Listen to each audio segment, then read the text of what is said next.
Aiman, Farah, sila masuk.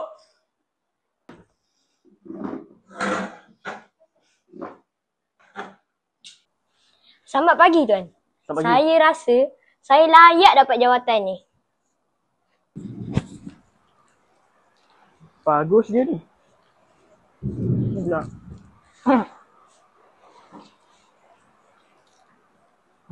Berdasarkan fail yang resume yang awak bagi ni, saya rasa kamu berdua ni sama hebat. Tapi saya rasa Farah pun hebat juga. Saya rasa tuan, saya lebih layak. Sebab saya ni banyak handle client off shift. CV yang saya dapat pun dah cukup dah. Saya layak untuk ambil position ni.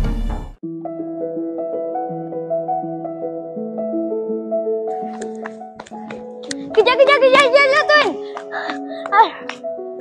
Saya ada benda nak cerita ni. Ya, ada apa?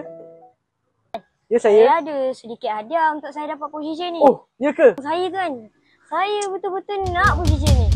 Saya yakin saya boleh generate profit untuk company ni. Aiman, mana boleh ambil ni? Ni je tuan, banyak ni. Tuan hanya perlu tolong saya untuk dapatkan position ni je. Saya memang idamkan position ni.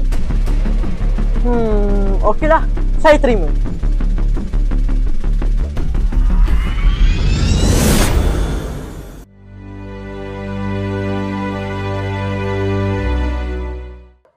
Assalamualaikum.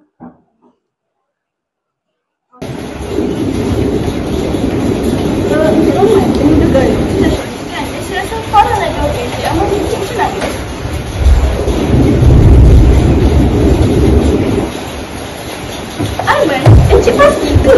Dia tu? Mana telah ditangkap? Apa tak saya? Kau gerak, kau mati. Jangan gerak.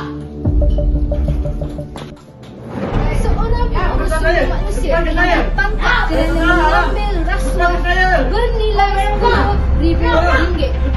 Rasuah diterima kerana ingin mengambil pekerja di bawah syarikatnya. Tetapi seorang yang berintegritas janganlah sesekali mengambil rasuah di mana-mana pun. Katakan tidak kepada rasuah. Lepaskan saya dah. Ya. Lepaskan saya. Senyap kau. Saya dah. Ya. Tahu tak apa kesalahan yang kau buat? Disebabkan kau ni lah orang yang layak dapat masuk kerja, tak dapat masuk kerja. Maaf saya, Encik. Kita buat lagi nanti. Tak ada bang bagimu.